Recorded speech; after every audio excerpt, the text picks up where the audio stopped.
बोलो गुरुदेव भगवान की जय। प्यारे कृष्ण कन्हैया लाल की जय। पद्म पुराण स्वर्ग खंड ब्रह्मचारी शिष्य के धर्म। व्यास जी कहते हैं, महर्षियों, इस प्रकार दंड, मेखला, मृगचर्म आदि से युक्त तथा शौचाचार से संपन्न ब्रह्मचारी गुरु के मुंह की ओर ताकता रहे और जब वे बुलाएं तभी उनके पास जाकर अध्ययन करे। सदा हाथ जोड़े रहे, सदाचारी और संयमी बने। जब गुरु बैठने की आज्ञा दें तब उनके सामने बैठे। गुरु की बात का श्रवण और गुरु के साथ वार्तालाप ये दोनों कार्य लेटे लेटे ना करे और भोजन करते समय भी ना करे। उस समय ना तो खड़ा रहे और ना दूसरी ओर मुख ही फेरे। गुरु के समीप शिष्य की सैया और आसन सदा नीचे रहना चाहिए। जहाँ तक गुरु की दृष्टि पड़ती हो वहां तक मनमाने आसन पर ना बैठे। गुरु के परोक्ष में भी उनका नाम ना ले। उनकी चाल, उनकी बोली तथा उनकी चेष्टा का अनुकरण ना करे। जहाँ गुरु पर लांछन लगाया जाता हो अथवा उनकी निंदा हो रही हो वहां कान मूंद लेने चाहिए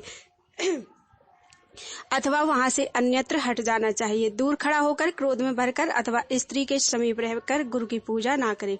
गुरु की बातों का प्रत्युत्तर ना दे। यदि गुरु पास ही खड़े हो तो स्वयं भी बैठा ना रहे। गुरु के लिए सदा पानी का घड़ा, कुश, फूल और समिधा लाया करे। प्रतिदिन उनके आंगन में झाड़ू देकर उसे लीप पोत दे। गुरु के उपभोग में आई हुई वस्तुओं पर, उनकी सैया, खड़ाऊ, जूते, आसन तथा छाया आदि पर कभी पैर ना रखे। गुरु के लिए दातुन आदि ला दिया करे। जो कुछ प्राप्त हो उन्हें निवेदन कर दे। उनसे पूछे बिना कहीं न जाए और सदा उनके प्रिय एवं हित में संलग्न रहे। गुरु के समीप कभी पैर न फैलाएं। उनके सामने जम्हाई लेना, हंसना, गला ढकना और अंगड़ाई लेना सदा के लिए छोड़ दे।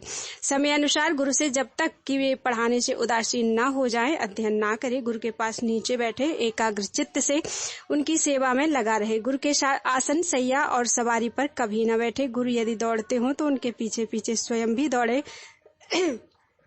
वे चलते हो तो स्वयं भी पीछे पीछे जाए। बैलगाड़ी, घोड़ा गाड़ी, ऊंट गाड़ी, महल की अटारी, कुश की चटाई, शिलाखंड तथा नाव पर गुरु के साथ शिष्य भी बैठ सकता है।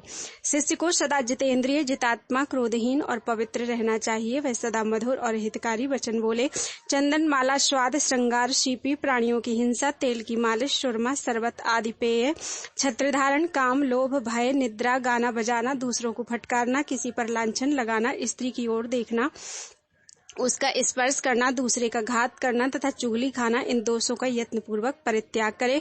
जल से भरा हुआ घड़ा, फूल, गोबर, मिट्टी और कुश, इन वस्तुओं को आवश्यकता के अनुसार संग्रह करे तथा अन्न की भिक्षा लेने के लिए प्रतिदिन जाए। घी, नमक और बासी अन्न ब्रह्मचारी के लिए वर्जित है।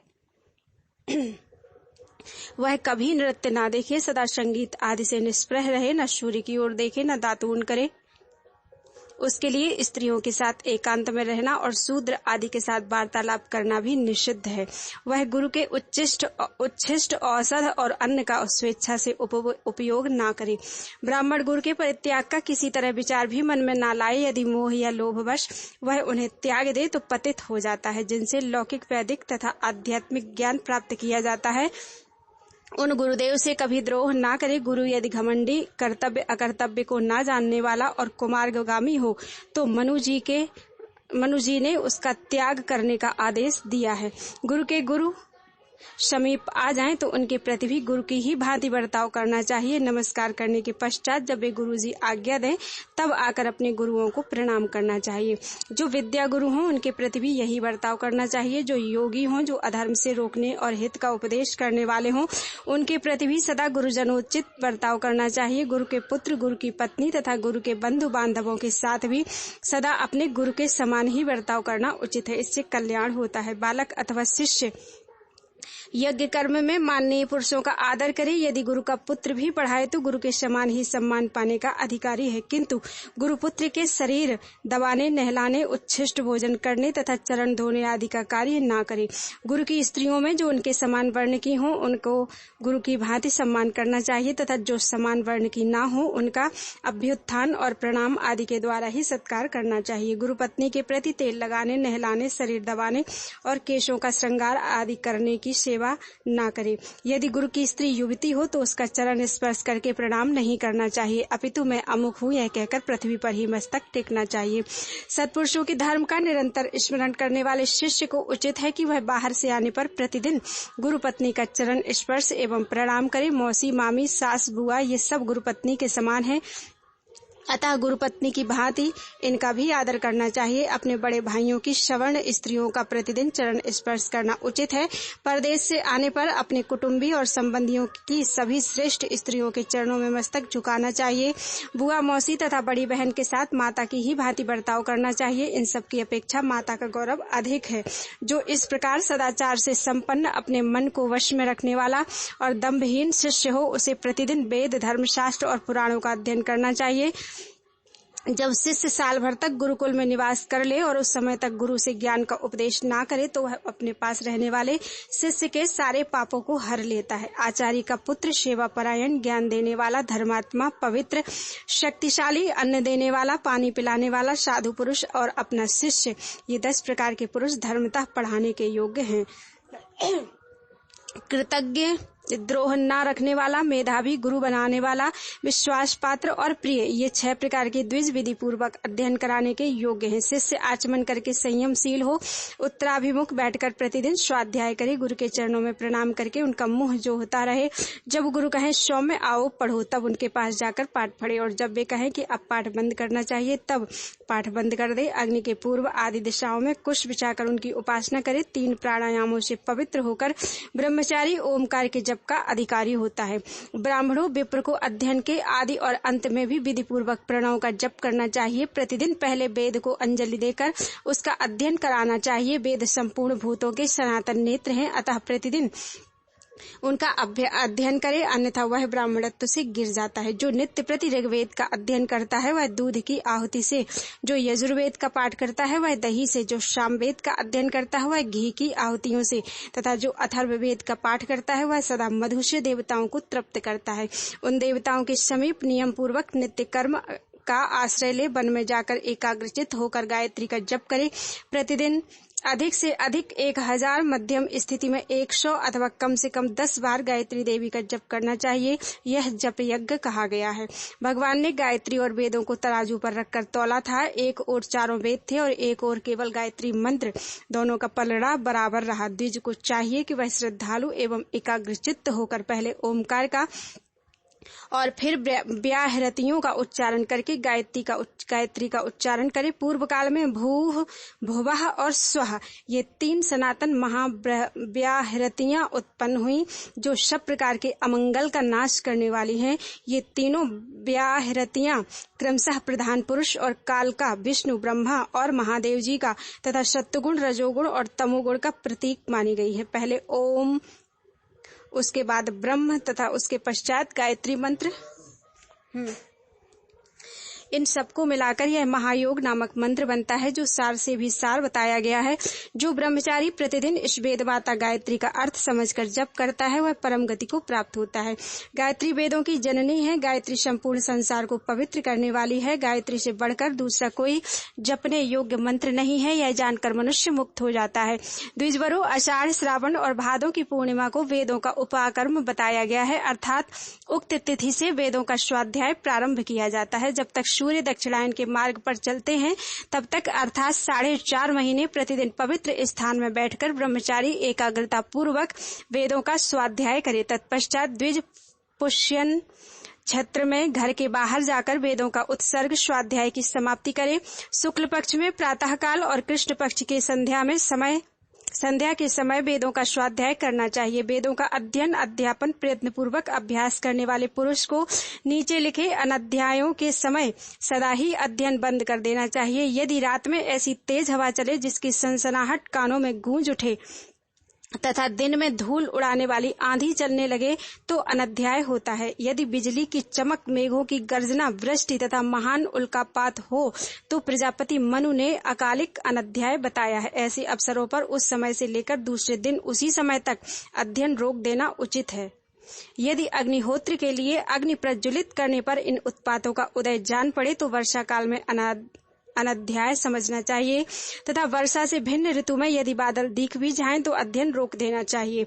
वर्षा ऋतु में और उससे भिन्न काल में भी यदि उत्पात सूचक शब्द, भूकंप, चंद्र, सूर्य आदि ज्योतिर्मय ग्रहों के उपद्रव हों तो अकालिक उस समय से लेकर दूसरे दिन उसी समय तक अनध्याय समझना चाहिए। यदि प्रातः काल में होमाग्नि प्रज्वलित होने पर बिजली की गड़गड़ाहट और मेघ की गर्जना सुनाई दे तो सज्योति अनध्याय होता है, अर्थात ज्योति सूर्य के रहने तक ही अध्ययन बंद रहता है। इसी प्रकार रात में भी अग्नि प्रज्वलित होने के पश्चात यदि उक्त उत्पात हो तो दिन की ही भांति सज्योति ताराओं के दिखने तक अनध्याय माना जाता है। धर्म की निपुणता चाहने वाले पुरुषों के लिए गांवों, नगरों तथा दुर्गंधपूर्ण स्थानों में सदा ही अनध्याय रहता है। गांव के भीतर मुर्दा रहने पर, शूद्र की समीपता होने पर, रोने का शब्द कान में पड़ने पर तथा मनुष्यों की भारी भीड़ रहने पर भी सदा ही अनध्याय होता है। जल में आधी रात के समय, मलमूत्र का त्याग करते समय, जूठा मुंह रहने पर तथा श्राद्ध का भोजन कर लेने पर मन से भी वेद का चिंतन नहीं करना चाहिए। विद्वान ब्राह्मण एक उद्दिष्ट श्राद्ध का निमंत्रण लेकर 3 दिनों तक वेदों का अध्ययन बंद रखे। राजा के यहाँ सूतक जनना शौच हो या ग्रहण का सूतक लगा हो तो भी 3 दिन तक वेद मंत्रों का उच्चारण ना करे। एकोद्दिष्ट में सम्मिलित होने वाले विद्वान ब्राह्मण के शरीर में जब तक श्राद्ध के चंदन की सुगंध और लेप रहे तब तक वह वेद मंत्र का उच्चारण ना करे। लेटकर, पैर फैलाकर, घुटने मोड़कर तथा शूद्र का श्रद्धान भोजन करके वेदाध्ययन ना करे। कोहरा पड़ने पर, बाण का शब्द होने पर, दोनों संध्याओं के समय, अमावस्या, चतुर्दशी, पूर्णिमा तथा अष्टमी को भी वेदाध्ययन निषिद्ध है। वेदों के उपाकर्म के पहले और उत्सर्ग के बाद 3 रात तक अनध्याय माना गया है। अष्टका तिथियों को 1 दिन रात तथा ऋतु के अंत की रात्रियों को रात भर अध्ययन निषिद्ध है। मार्गशीर्ष, पौष और माघ मास के कृष्ण पक्ष में जो अष्टमी तिथियां आती हैं उन्हें विद्वान पुरुषों ने 3 अष्टकाओं के नाम से कहा है। बहेड़ा, सेमल, महुआ, कचनार और कैथ। इन वृक्षों की छाया में कभी वेदाध्ययन नहीं करना चाहिए। बहेड़ा, सेमल, महुआ, कचनार और कैथा, इन वृक्षों की छाया में कभी वेदाध्ययन नहीं करना चाहिए। अपने सहपाठी अथवा साथ रहने वाले ब्रह्मचारी या आचार्य की मृत्यु हो जाने पर 3 रात तक अनध्याय माना गया है।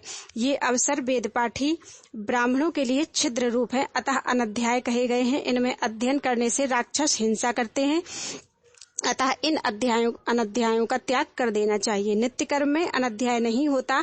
संध्योपासन भी बराबर चलता रहता है। उपाकर्म में, उत्सर्ग में, होम के अंत में तथा अष्टका की आदि तिथियों को वायु के चलते रहने पर भी स्वाध्याय करना चाहिए। वेदांगों, इतिहास, पुराणों तथा अन्य धर्म शास्त्रों के लिए भी अनध्याय नहीं है। इन सबको अनध्याय की कोटि से पृथक समझना चाहिए। यह मैंने ब्रह्मचारी के धर्म का संक्षेप से वर्णन किया है। पूर्व काल में ब्रह्मा जी ने शुद्ध अंतःकरण वाले ऋषियों के सामने इस धर्म का प्रतिपादन किया था। जो द्विज वेद का अध्ययन ना करके दूसरे शास्त्रों में परिश्रम करता है वह मूढ़ और वेद बाह्य माना गया है। द्विजातियों को उससे बात नहीं करनी चाहिए। द्विज को केवल वेदों के पाठ मात्र से ही संतोष नहीं कर लेना चाहिए। जो केवल पाठ मात्र में लगा रह जाता है वह कीचड़ में फंसी हुई गौ की भांति कष्ट उठाता है। जो विधि पूर्वक वेद का अध्ययन करके उसके अर्थ का विचार नहीं करता वह मूढ़ एवं शूद्र के समान है, वह सुपात्र नहीं होता। यदि कोई सदा के लिए गुरुकुल में वास करना चाहे तो सदा उद्यत रहकर शरीर छूटने तक गुरु की सेवा करता रहे। वन में जाकर विधिवत अग्नि में होम करे तथा ब्रह्मनिष्ठ एवं एकाग्रचित्त होकर सदा स्वाध्याय करता रहे। वह भिक्षा के अन्न पर निर्भर रहकर योग युक्त होकर सदा गायत्री का जप तथा शतरुद्री तथा विशेषतः उपनिषदों का अभ्यास करता रहे। वेदाध्ययन के विषय में जो यह परम प्राचीन विधि है इसका भली भांति मैंने आप लोगों से वर्णन किया। पूर्व काल में श्रेष्ठ महर्षियों के पूछने पर दिव्य शक्ति संपन्न स्वयंभु मनु ने इसका प्रतिपादन किया था। बोलो वृंदावन बिहारी लाल की जय। स्नातक और गृहस्थ के धर्म।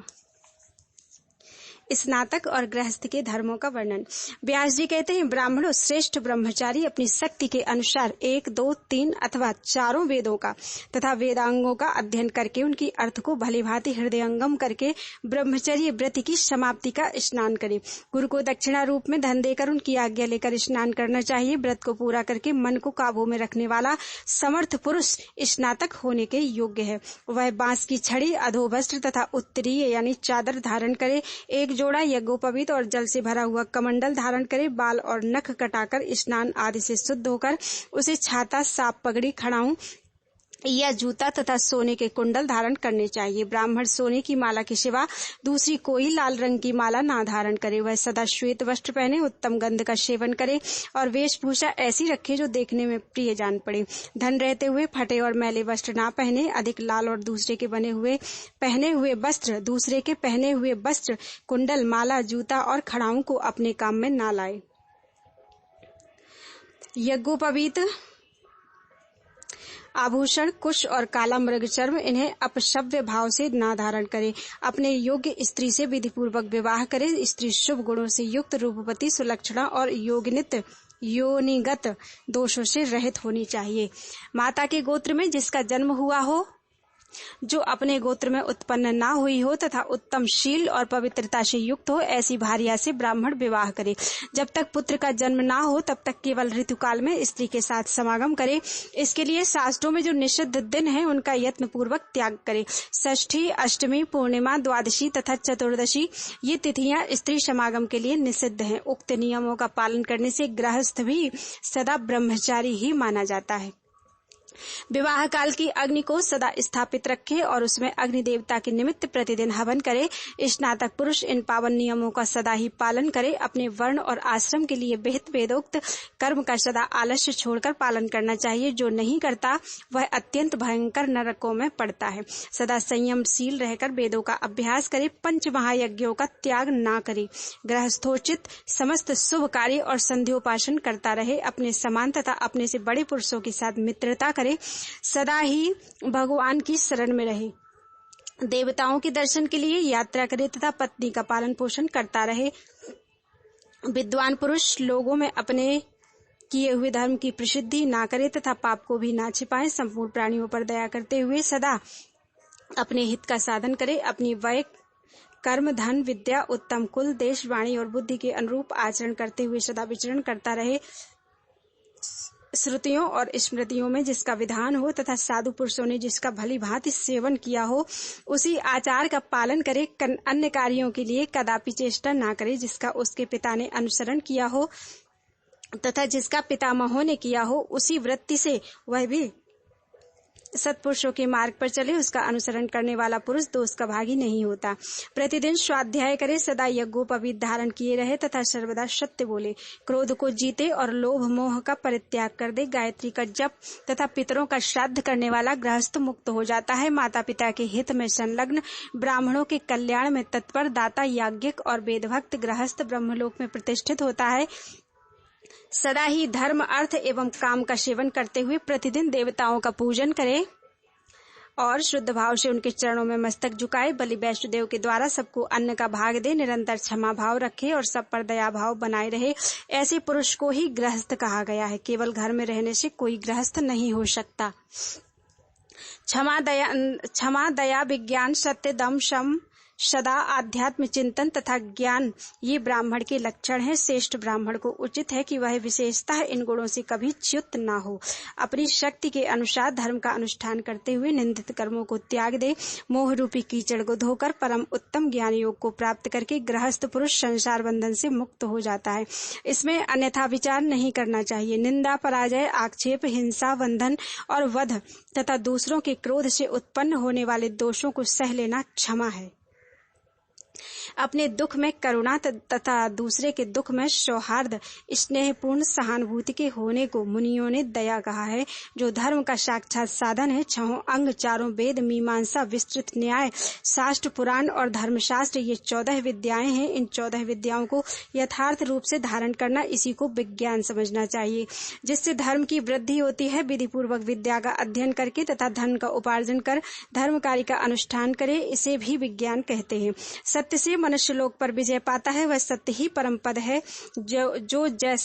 जो बात जैसे हुई हो उसे उसी रूप में कहने को मनीषी पुरुषों ने सत्य कहा है। शरीर की उपरामता का नाम दम है। बुद्धि की निर्मलता से सम सिद्ध होता है। अक्षर अविनाशी पद को अध्यात्म समझना चाहिए, जहाँ जाकर मनुष्य शोक में नहीं पड़ता। जिस विद्या से षड्विध ऐश्वर्य युक्त परम देवता साक्षात भगवान ऋषिकेश का ज्ञान होता है, उसे ज्ञान कहा गया है। जो विद्वान ब्राह्मण उस ज्ञान में स्थित भगवत परायण, सदा ही क्रोध से दूर रहने वाला, पवित्र तथा महायज्ञ के अनुष्ठान में तत्पर रहने वाला है, वह उस उत्तम पद को प्राप्त कर लेता है। यह मनुष्य शरीर धर्म का आश्रय है, इसका यत्न पूर्वक पालन करना चाहिए, क्योंकि देह के बिना कोई भी पुरुष परमात्मा श्री विष्णु का ज्ञान नहीं प्राप्त कर सकता। द्विज को चाहिए कि वह सदा नियम पूर्वक रहकर धर्म, अर्थ और काम के साधन में लगा रहे। धर्महीन काम या अर्थ का कभी मन से चिंतन भी ना करे। धर्म पर चलने से कष्ट हो तो भी अधर्म का आचरण नहीं करना चाहिए, क्योंकि धर्म देवता साक्षात भगवान के स्वरूप हैं। वे ही सब प्राणियों की गति हैं। द्विज सब भूतों का प्रिय करने वाला बने। दूसरों के प्रति द्रोह भाव से किए जाने वाले कर्म में मन ना लगाए। वेदों और देवताओं की निंदा ना करे तथा निंदा करने वालों के साथ निवास भी ना करे। जो ब्राह्मण प्रतिदिन नियम पूर्वक रहकर पवित्रता के साथ इस धर्म अध्याय को पढ़ता है, पढ़ाता है अथवा सुनाता है, वह ब्रह्मलोक में सुनता है और सुनाता है, वह ब्रह्मलोक में प्रतिष्ठित होता है।